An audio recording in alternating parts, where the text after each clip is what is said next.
Trade rumors continue to escalate surrounding the Milwaukee Bucks following their 5th straight loss, and a new report has revealed a blockbuster trade for the Milwaukee Bucks. We're going to break down that report and discuss what it can mean going forward as the Bucks continue to free fall in the Eastern Conference. So stay tuned for all that in this episode, but before we get into it, quick reminder to hit that subscribe button. If you're a part of the 80% that aren't subscribed to the channel, this is the place to be for daily Bucks content. We're on the road to 1,500 subscribers, so if you hit that button, it would mean the world to myself.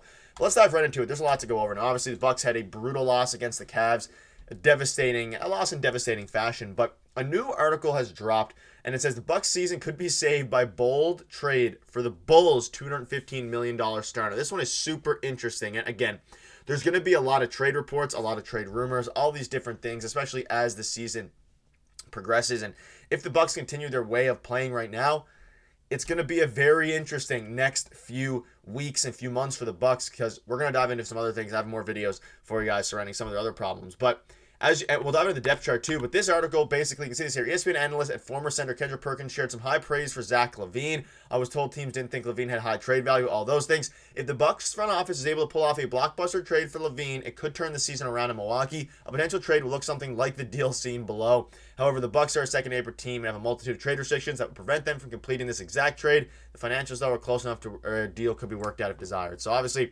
this trade wouldn't fully work out right now. They'd obviously have to do some things, but it's Zach LaVine and Torrey Craig for Chris Middleton, Pat Connaughton, and a first-round pick. And it's extremely interesting, and first of all, I'm not entirely sold that the Bulls do this. That being said, that 2031 first-round pick for the Milwaukee Bucks is going to be extremely valuable. We don't know where the Bucks will be in 2031, whether they'll have Giannis, whether they're will be a bottom feeder team. So that pick is very valuable. You're also getting Chris Middleton if you're the Bulls. That being said, I don't know exactly what the Bulls would want with a 34-year-old aging Chris Middleton. However, if they're trying to still remain competitive, Nikola Vucevic is having a phenomenal year, could make some sense.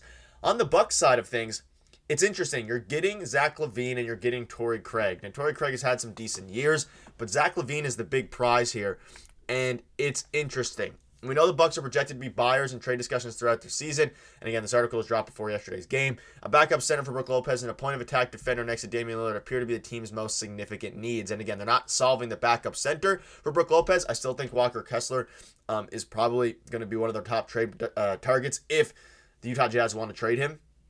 But that being said, it's very intriguing if you're a Bucks fan. But I don't know if it solves the problem. Now, the Bucks' current problem, if you're watching the games, are a few things. For one, of course, Damian Lillard has been great. Giannis has been great. They've kind of struggled to work together a little bit at times. However, they started to get that figured out. Giannis and Dame, especially in the game yesterday against the Cleveland Cavaliers, started to look better. We saw Giannis's behind-the-back pass. Their chemistry is starting to come along. And that led to them having a scoring explosion. I think it combined 76 or 75 points combined yesterday. Now, if they can continue to score, I think it was 76. So if they can continue to score 76 points combined, they'll be fine if the supporting cast can do anything. Now, again, they've been without Chris Middleton for most of the season, which is a big loss for them. He is 34, he is aging, but he provides another scoring option for when Dame and Giannis. Because again, like I mentioned in yesterday's video, if Dame and Giannis score 70-plus points combined, they should be able to win that game with flying colors and win that game easily. The problem has been, even on games where they're both scoring 40 each or 30 each, they've been losing the games, and that's the biggest problem for this Milwaukee Bucks team is their lack of depth. And it's something we kind of knew coming into the season, but Gary Trent Jr. has been absolutely abysmal. We'll have a video on him soon, probably tomorrow. He's been horrible. 1 for 10 yesterday, 1 from 7 from 3. So getting Zach LaVine, what that would do in theory would be able to add another scoring punch alongside Damian Lillard. So then you have Dame, LaVine, and Giannis, which means that I guess you'd have an extra scoring punch, a guy to help facilitate if Dame is off. Maybe a guy that could help actually, again, he's a good spot-up shooter as well as off-the-dribble creator. He could probably be that guy who can spot up alongside Giannis on those lineups where Dame isn't in. Because we know so far this season, Giannis lineups alongside Giannis lineups when Damian Lillard is out have been very horrible. They've been putrid. So maybe by adding Zach LaVine, you'd be able to get a guy who can help score when Dame is out. But that being said, I do think Chris Middleton could do a very similar thing. However, the package you're giving up here isn't too much. Zach LaVine is an upgrade over Chris Middleton, not defensively. They're both pretty bad defensively. We'll get into that in a second. And Pat Connaughton, he's going to be shipped off anyway. And then you're giving up a first. So it's basically a first for Zach LaVine. You can look at it that way a little bit, but you're also giving up, of course, Chris Middleton, who's fairly valuable to the Bucks especially. But it's interesting. And leave in the comments if you got this far. If you're watching right now, would you do this trade if you're the Milwaukee Bucks? I don't think it solves their biggest problem, which has been defense. But coming into the season, their biggest problem was defense. Yes, their defense hasn't been good, but if they would have had a guy like Zach LaVine, they probably would have won a lot of games. If Gary Trent Jr. would have shot league average or even slightly below league average from the field in 3 this season, the Milwaukee Bucks would probably be 3-3, 4-2, depending on how you look at it. Simply probably 3-3, simply because of how bad he has been. He has been very bad this season. So if you don't have faith in Gary and you want to move him to the bench, Zach LaVine could be an interesting option. He's younger. He's under contract for a while. Maybe this is their chip to go all in, but it doesn't fix their biggest problem, which has been defense and a backup center. And that's why I'm not sure you want to use this early in the season, your first round pick, on a guy like Zach LaVine, who has a ceiling. He's not he's bad defensively, but he can create for himself, similar to Chris, a better shooter than Chris, a better creator, than Chris Middleton, a better off the dribble creator, probably a better shooter at this point of his career as well from 3. So he's just a better player at this point, but he's getting paid a ton, and you have to move some things around there. And the article basically goes on to say that, again, like I said, they're projected to be buyers, and the Bucks agree to this trade to quote concerns the silent public comments made recently by Giannis and Lillard. LaVine will provide the Bucks with some shooting efficiency they have missed from Middleton's injury, but with less defensive impact than the Bucks sideline star. Craig is mainly included for salary matching purposes, but the Bucks could find use for him in their wing rotation. I think Iconic is there for salary matching.